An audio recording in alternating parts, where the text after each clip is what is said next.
Good morning, good people. Sean Welcome here with another spoken word tip for you.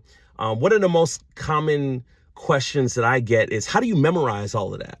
And so I wanted to speak to that and offer some advice for those that would like to memorize their poetry and perform it in front of a crowd. And I think the first thing we have to do is demystify the fact that it's hard or difficult. Like, you can't come into it with this like defeatist attitude that, oh, it's such like a big thing, because we memorize songs all the time, right? From Jay-Z to Taylor Swift or Usher or something like that. Like, we have catalogs of songs that we perform, right? So you have to come into it with this mindset of, I can do this, I'm looking forward to doing this, and it's going to be amazing when it's done, right? I can do this, I look forward to doing this, and it's going to be amazing once it's done, right? So first thing that I would advise is like coming into it with this mindset that it's possible and like I'm going to do it, right? The argument that someone might give in my like song reference is like, oh, well, those have melodies or beats behind it. That's what makes it like easy to memorize. Like, a song is different from a poem or whatever. But newsflash, your cadence is a rhythm. Your cadence is a melody.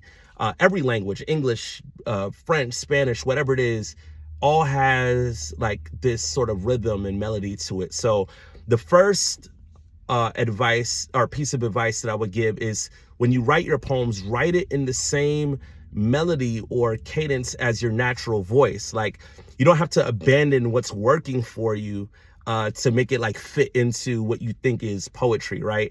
Like, you don't have to start talking like this in order for it to sound like a poem, because, like, you don't gotta be over the top. Just speak in your, or write in your natural voice, because it's good enough. Like, I'm not performing a poem right now, but I have your attention, and that's enough, right? And so I would write in the same melody and cadence as your natural speaking voice, right? There shouldn't be much of a delineation between your natural speaking voice and your poetry voice.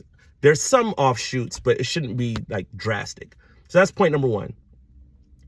Write in your natural rhythm, because it'll be easier to memorize on the back end. Number two, I would advise that you record that idealized recording. Like, once it's written, I would read it back in that same natural rhythm and then record it, right? And don't cheat yourself. Like, wait till you get the right recording and then lock that in, right? So you have your poem, you've written it in your natural cadence and rhythm. It sounds exactly as you want it to come out. Like, it's an open book test. Like, have it right there, press record, and read it either on your iPhone, your Android, or whatever. Point number three is, I would listen to that joker. Like, listen to it, like on your way to work. Whenever you have a break, just listen to that recording, because that's the idealized version of, that's like your final product. And so I would listen to it all the way up until the point where you can say it without listening to it, just like a song, right? And sometimes you can say it along with yourself, with your recording, or you can, stop it and then just try to memorize it on your own. But I would advocate for listening to it, looking at it, listening to the recording until you can kind of practice it on your own. Once you can practice it on your own, then I would just repeat.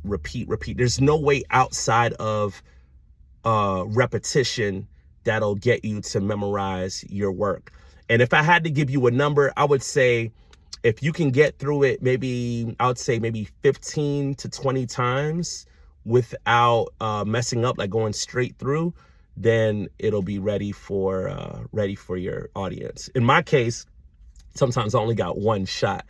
That's why I practice a lot for big events and that sort of thing. But practice. And then I would practice also in front of a crowd, because there's a different kind of energy And you need to feel those eyeballs on you. So you could use your kids or your friends, or even performing it over the phone with someone, because in your conscious mind, like they're listening to it.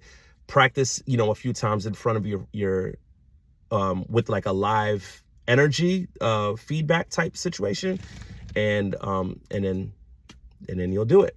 You can do this. You look forward to doing this, and you can't wait until it's done. Those are my tips on memorization, and I'll see you maybe next Tuesday. Peace.